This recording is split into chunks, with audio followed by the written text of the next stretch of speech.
right, here we have the tibia. This is the primary weight-bearing bone in our leg, in our lower leg, I should say.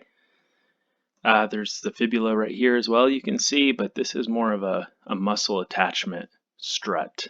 Some weight is borne through it, but not much. So let's hide everything else here and look at the proximal end of the tibia.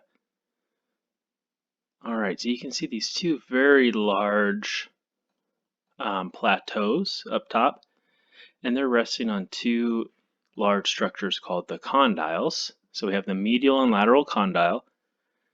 And just to verify that you're on the medial side, you can zoom out and find the medial malleolus. So this structure, the medial malleolus, is medial, which means I can be pretty confident that this is the medial condyle, and that this is the lateral condyle. And those correspond and articulate with the medial and lateral condyles of the femur. So you can see the medial condyle in the femur sitting on the medial condyle of the tibia. All right, let's look at the tibial plateaus. So if we take more of a superior view, we can see the two tibial plateaus. Here we have the medial tibial plateau and the lateral tibial plateau. And in between them, you can see what's called the intercondylar eminence. So I'm going to try to look more from a superior view. You can see this little, well, I guess eminence is a good word for it, this little raised area here. It's called the intercondylar eminence. It has two tubercles. So if we look, we can see that there's two raised portions specifically that raise up more than the surrounding area. This is the medial tubercle of the tibial plateau, and this is the lateral tubercle of the tibial plateau. And then if you look anteriorly, you can see a fossa, a smooth area in front of the eminence. That is the anterior intercondylar fossa. And then you guessed it, behind the eminence is the posterior intercondylar fossa. All right, so let's drop back down to the front, and we have this large tubercle. You can feel this on the front of your knee right here, called your tibial tuberosity. It's just right below where they would strike your quadriceps tendon, or sorry, your patellar tendon, when you're doing a deep tendon reflex at a physician's office. Let's add that in actually. So you can see here, now they call it a ligament.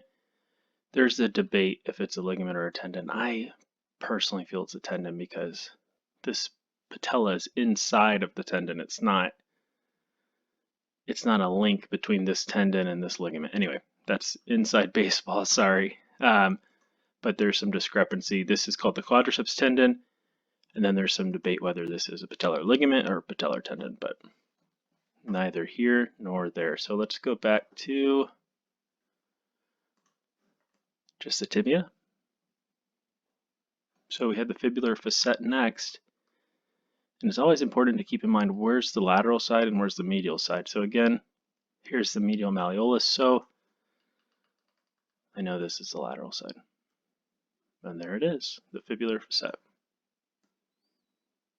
Now this is making it look much more dramatic than it does in real life, but that's good. It makes our quizzes easier.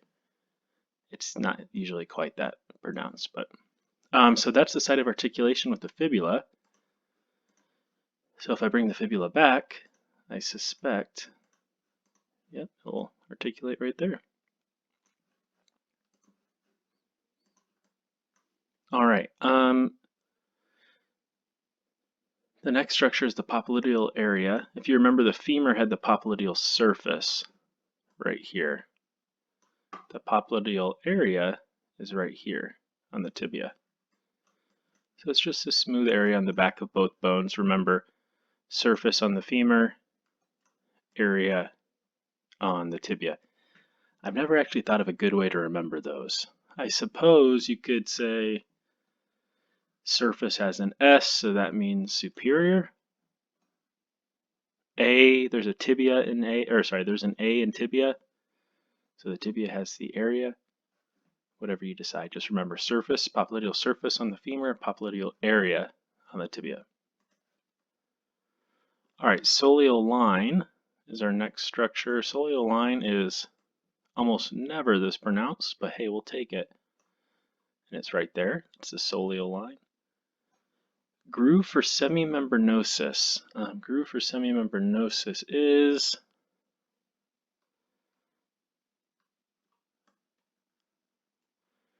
now you actually typically can see this on a real tibia, so I'm sort of surprised that I'm having trouble here.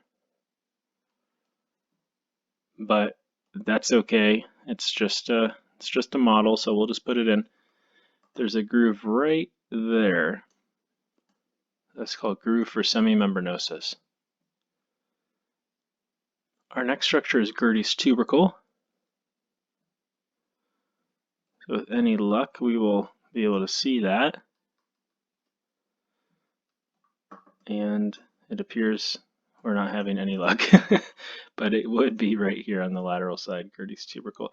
There's a little raised area right there, so looks like maybe they tried. So that's Gerdy's tubercle on the lateral aspect of the proximal tibia, anterolateral aspect of the proximal tibia. Let's look at borders really quick. Now, the tibia is kind of weird because it's triangular in the shaft, but then right about here it becomes cubed. There's 4 sides instead of 3, so we're gonna leave that alone. I mean, we'll address it, but I won't quiz you on it. But I will mention the 3 borders and surfaces of the mid shaft. So here's the anterior border. I think we've all hit that on a coffee table at one point in our lives, kicked our shin on something. That's what it is, that very sharp anterior border. And then there's going to be a, oops, so here's anterior, medial border, and then lateral border out here with a medial surface, lateral surface, and posterior surface. And those are our 3 borders and surfaces. And then that brings us to our last structure on the shaft, which is called the vertical line. You can see this line, and it's vertical, so it's a good name. It's coming off the soleal line. So you can kind of see the soleal line and then the vertical line coming off of it. So let's go ahead and go down to the distal end. So here is our landmark for determining medial and lateral, our medial malleolus, and you can all feel that on the inside of your ankle. It's a pretty large bone. Between that and the lateral malleolus on the fibula, we have a nice little cup for our talus of our foot to fit into. Makes it a very stable joint.